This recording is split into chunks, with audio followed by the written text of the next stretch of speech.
जिस व्यक्ति को ईमान और भगवान दोनों में अगर लगाव है तो इंसान में भी लगाव उसका रहता है। और जो ईमान को कुछ महत्व नहीं देता, भगवान को कुछ महत्व नहीं देता, वह इंसान को भी कुछ महत्व नहीं देगा। वैसे बहुत सारे संत महात्मा अलग अलग भाषा में अपनी बात रखते हैं, पर मकसद एक ही है, प्रेम बढ़े समाज में, आपसदारी बढ़े समाज में, निकटता बढ़े समाज में।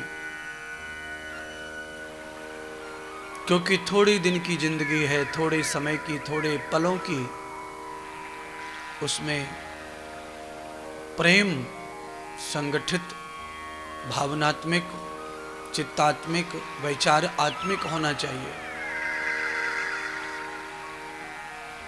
और हमारे जीवन में कैसे कैसे पल आते हैं और उनका क्या क्या प्रभाव होता है। आज दो अलग अलग गांव की कथा है। एक गांव ऐसा है जिसमें सब साधन है, और एक गांव ऐसा है जिसमें साधन कुछ नहीं है पर सब लोगों में साधना है। तो जहां साधन बहुत है, साधना कम है, जहां ईमान और भगवान की मान्यता कम है, इंसानों के साथ जहां कोई प्रेम नहीं है, वो गांव है भागवत का मथुरा उस समय का। और जिस गांव में प्रेम ही प्रेम है, प्रेम ही प्रेम है, मानव की तो क्या पशुओं से भी प्रेम है, ऐसा गांव है गोकुल।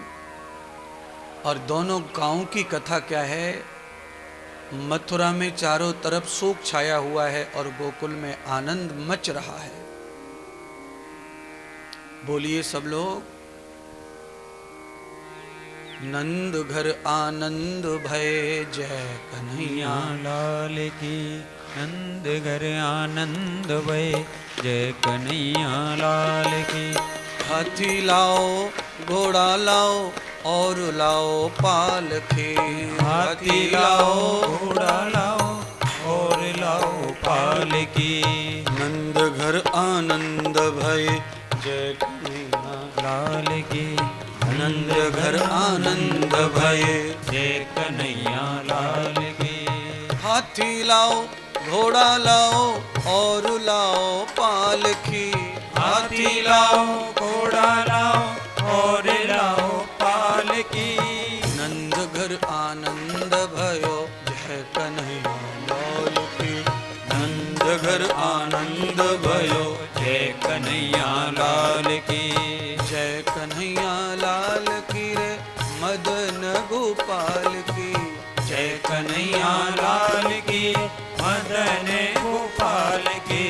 जय कन्हैया लाल की रे, मदन गोपाल की।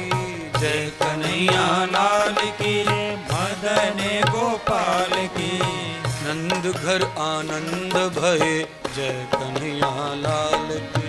नंद घर आनंद भये, जय कन्हैया लाल की। आनंद घर भये, जय कन्हैया लाल की। नंद घर आनंद भये, नंद घर आनंद भये, नंद घर आनंद, नंद घर आनंद भये, नंद घर आनंद भये। जय कन्हैया लाल की, जय कन्हैया लाल की। जय कन्हैया लाल की। जय कन्हैया लाल की। जय कन्हैया लाल की। प्रेम देखिए, प्रेम ये जो बधाई है आनंद उत्सव की, इसकी आगे की लाइन है, प्रेम का प्रतीक है वो। जवानन को लड्डू पेड़ा, बूढ़न को लापसी। ये है प्रेम। और हमारा कैसा प्रेम है घर में, 14 साल के आदमी के लिए वही रोटी, 40 साल के पति के लिए वही रोटी, और 90 साल की अम्मा के लिए भी वही रोटी। और अम्मा के लिए तो रोटी के साथ में आशीर्वाद, खानो तो खा ले, नहीं तो चुप रहे। है?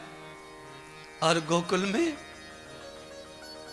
जवानन को लड्डू पेड़ा, बूढ़न को लापसी। दांत उखड़वा में हमारे यहाँ ब्रज में बूढ़े बड़े तो सूजी को हलवा बनावे घरवारी और कहे डॉक्टर साहब ने बताया 15 दिन हलवा खाओ, गरम गरम दाढ़ सिकेगी, जल्दी ठीक है जागी। और अब घोर कलयुग आ गया ब्रज में। 20-25 साल में ही आग लग गई है पूरी तरह। अब तो दाढ़ उखड़वा के आते हैं तो महाराज कोई हलवा खाता नहीं है। अब तो दवाई ऐसी आ गई है कि दाढ़ उखड़वाओ, वहीं की वहीं 1 मिनट में, घंटे में सुई लगा के सुन्न सा करके भेज देते हैं, जा बेटा समोसा खा। उसमें चुनमुनी मारती नहीं है। पुराने जमाने में दवाई कमजोर थी, कम थी, ज्यादा कैंटन नहीं थे, तो कुछ भी खाया बड़ा लगता था दाढ़ में।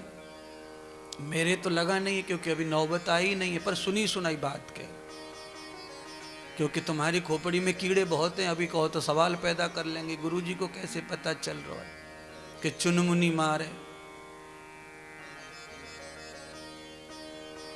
तो जो अनुभव की बातें हैं वो भी कहनी चाहिए, वही परम विश्वास की रहती हैं। मेरे सामने हजारों लोगों के दांत दाढ़ उखड़े, तो उनका अनुभव है मेरे पास। उन्हें हलवा खिलाया जाता है, ये भी मैंने देखा है। और जो लोग हलवा बलुआ अब नहीं खाते हैं उनको भी मैं देखता हूं। ये प्रेम की कमी के कारण है ये सारा खेल।